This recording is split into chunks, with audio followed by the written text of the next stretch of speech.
Courtney's here, but I'm going to be with George Takei. And many of you will remember and love him for all of his roles. Many years with Star Trek. He is an amazing man. He has a documentary that's coming out about his life and his career. And one of the most wonderful things about him is that he's the subject of a Broadway musical. We're going to be talking to George Takei. Good morning, George. Good morning, Susie.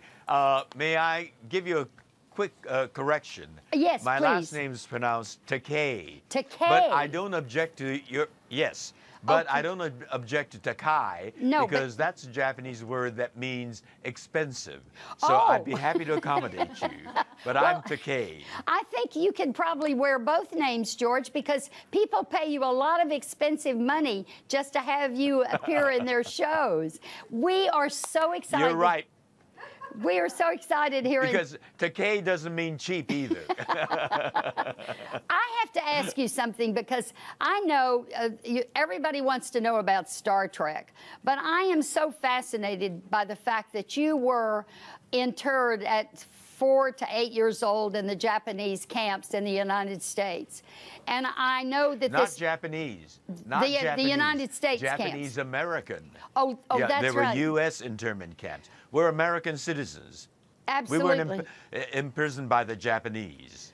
Well, that story is being portrayed on Broadway, and it's about your life.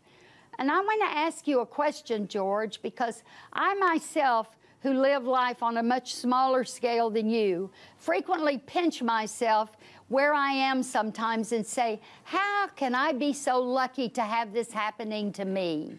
Do you ever ask yourself that question? What is it about you that makes people respond to your wit and your humor and your good nature?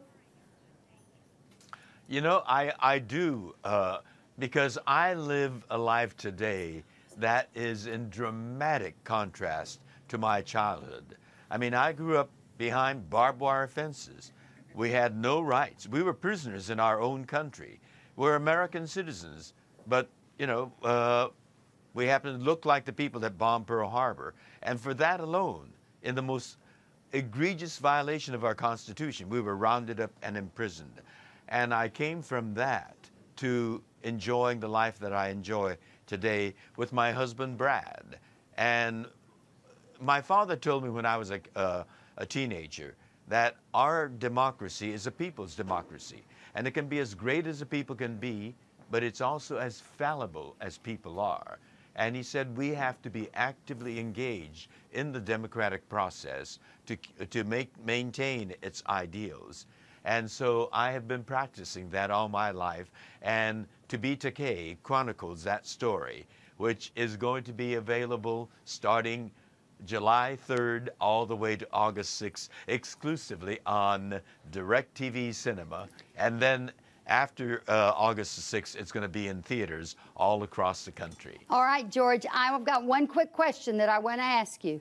Have you been able to forgive the United States and embrace the United States? And have you, too, managed to give up your judgments about others? Well, you know, it's not a matter of forgiveness. I'm an American, and our government is my government. And so I actively work to make our government a better government. Well, keep doing it. A more it. Just government. Keep doing it, and we'll be looking for you. Thank you, George, and happy 4th of July. Thank you. He's so interesting. One thing that we didn't get to mention with him is he's kind of like a Facebook big deal. Like he has a million like tweeters. 7 million people who follow him and who know all about him. So he's a pretty amazing guy. He is, and he's very funny, you know. So he's just managed to weave and bob through that kind of from a child. I mean, think about that journey and how he's landed here. Amazing, and so which means in America all things are possible, and maybe that's what the 4th of July is all about. Everything is possible here.